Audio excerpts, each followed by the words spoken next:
Padre Fábio, a Sandra de Jaraguá do Sul pergunta assim: o que fazer quando o passado não quer passar?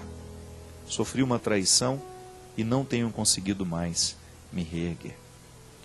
Sandra, minha filha, o passado não passa quando a gente fecha a porta para que ele não vá embora, né?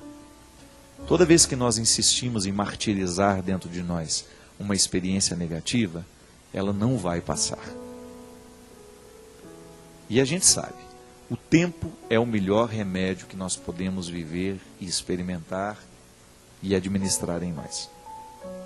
A dor que me acometia tanto anteontem, a minha preocupação que estava me tirando o sono anteontem, à medida em que eu vou triturando isso, mastigando, administrando do jeito certo, colocando... Primeira coisa, a gente tem que fazer aquilo que a gente pode, né? Se tem alguma coisa me preocupando, a primeira coisa, o que eu posso fazer para diminuir essa preocupação? Existe alguma coisa de concreto que eu possa fazer? Então, tá, você tem uma dor, uma traição. Você já foi lá no traidor devolver o lixo dele? Será que você tem alguma coisa engasgada, qualquer coisa que você precisa resolver dentro do seu coração, jogar fora, através de palavras, um choro, sei lá?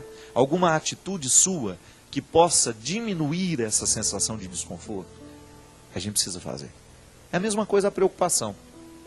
Quando algo me preocupa e eu descubro naquela preocupação o que eu posso fazer para diminuir o efeito dessa preocupação na minha vida e faço, então eu começo a resolver, abrir as portas para que esse passado comece a passar, não é? Porque senão nós vamos represar a experiência que não valeu a pena, nós vamos segurar dentro de nós o evento, o acontecimento que nos machucou, que nos lesou, e aí a gente vai viver um processo contínuo de lesões e de machucados, porque a lembrança, o rancor, o ressentimento, eles só provocam novas feridas dentro de nós. Eu nunca vi alguém ficar curado guardando ressentimento. Porque o que é o ressentimento? Ressentir é sentir várias vezes. É como se você pegasse uma gilete e ficasse passando ela em cima do mesmo lugar da pele. Nunca vai cicatrizar. E o corte vai ficando pior. Porque você vai lesando a pele, vai lesando, vai lesando, vai lesando, vai lesando. Você vai perdendo a oportunidade de viver a cicatrização. Não é assim? Você já observou que quando começa a cicatrizar, dá uma coceirinha? Não é assim?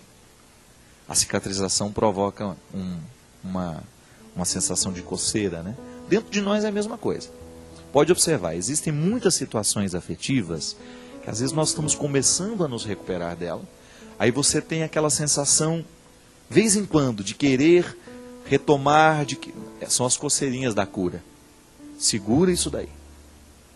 Consiga manter sob controle os seus ódios. Consiga manter sob controle os seus ressentimentos. Consiga manter sob controle as suas carências. E aí você começa a viver o processo da libertação das consequências negativas que aquele fato lhe provocou. É a vida. Todo mundo é machucado. Eu não tenho como criar uma redoma para mim, você não tem como criar uma para você. Então, de vez em quando, as pessoas vão nos ferir com as palavras, as pessoas vão nos ferir com as atitudes. Agora, você não pode permitir que a palavra que fere e a atitude que fere venha provocar ferimentos no seu ser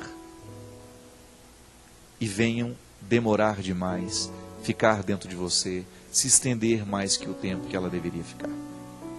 Atingir o seu ser, foi no profundo da sua vida, foi no profundo do seu coração, já começa a dar um jeito de cicatrizar isso. Porque a partir do momento que você tem uma ferida no ser, você corre o risco de infeccionar tudo. Nos afetos, isso funciona desse jeito, né? De vez em quando alguma coisa vem, machuca o nosso coração, a gente perde a disposição para tudo. Perde disposição para estudos, perde a disposição para o trabalho. Por quê? Aquilo tem um impacto, ele afeta a gente. Agora, o tempo que vai durar aquilo que lhe afeta, precisa ser administrado por você. Afinal, é o seu ser que está em jogo, né? E de repente você começa a fazer tudo errado porque o ser está machucado. Então há sempre uma feridinha aí no ser que precisa ser cuidada. Minha gente, esse é um exercício de todo dia, tá vendo? Viver a experiência de ser com Jesus é a gente viver o tempo todo, administrar dentro de nós essas curas que nós precisamos viver para que a gente fique parecido com Jesus. Eu quero ser parecido com Ele.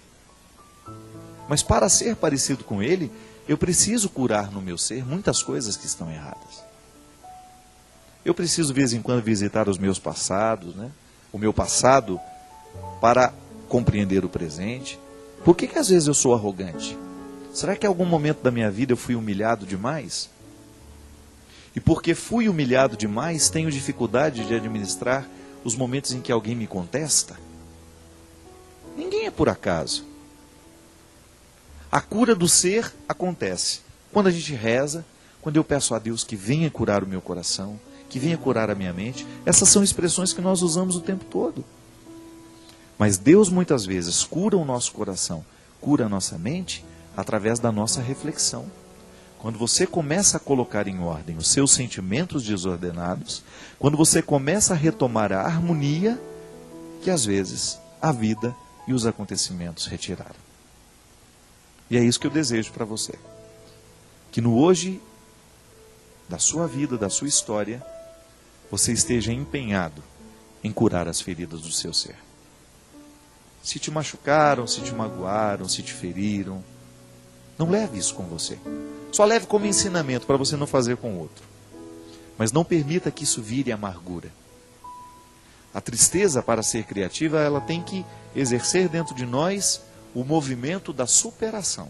Então, porque eu estou triste, porque eu estou magoado, chateado, eu observo aquele momento, eu vivo aquele momento como um propósito de superá-lo. Porque se eu não superar, eu corro risco de transformar nisso em amargura. E amargura não faz bem ao coração. Coração amargurado não consegue perceber a vida. Coração amargurado fica focado nas mesmas coisas. E quando a gente foca nas mesmas coisas, quando a gente não amplia o nosso olhar, a gente corre o risco de infelicitar a nossa experiência de vida. Eu desejo do fundo do meu coração que hoje o seu ser possa ser fortalecido. Com o programa de hoje, de repente você descobriu que você está sendo objetificado por alguém, que você está vivendo a relação humana, os relacionamentos não estão respeitando aquilo que você é. É momento de gritar essa independência aí, né? Porque Deus te quer livre, tendo condições de mergulhar cada vez mais nos mistérios do ser. Corrigindo o ser, consertando o que está errado aí no ser, sem dúvida as suas atitudes, as suas obras serão muito mais maduras, muito mais satisfatórias. Que é isso que a gente quer. Ter um coração puro para que a nossa atitude possa ser apenas um reflexo de um gesto que nem começou. O gesto, ele antes de acontecer, ele me move. É um movimento que o outro não vê, mas que me leva a ir adiante, que me traz coerência, que me configura ao Cristo.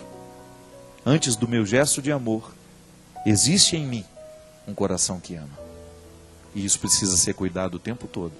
Porque se aqui dentro o coração ficar fragilizado demais, ficar machucado demais, a gente corre o risco de transformá-lo num território infértil. Aí a atitude não vai adiantar nada. Porque quando a gente realiza um gesto de amor, não é só o outro que é beneficiado, mas eu também sou. Porque o amor, assim como faz bem a quem recebe, ele faz muito bem também a quem oferece. O Senhor esteja convosco. Ele está no meio de nós. Derrame sobre nós, sobre o nosso coração, sobre a nossa vida, a bênção do Deus Todo-Poderoso, Pai, Filho e Espírito Santo. Amém. Obrigado. Até a semana que vem, se Deus quiser. Filho do céu, Filho do céu, teu amor me faz vencer, teu amor me faz dizer, sou filho do céu, filho do céu. filho do céu. Teu amor me faz vencer, teu amor me faz dizer: sou filho do céu.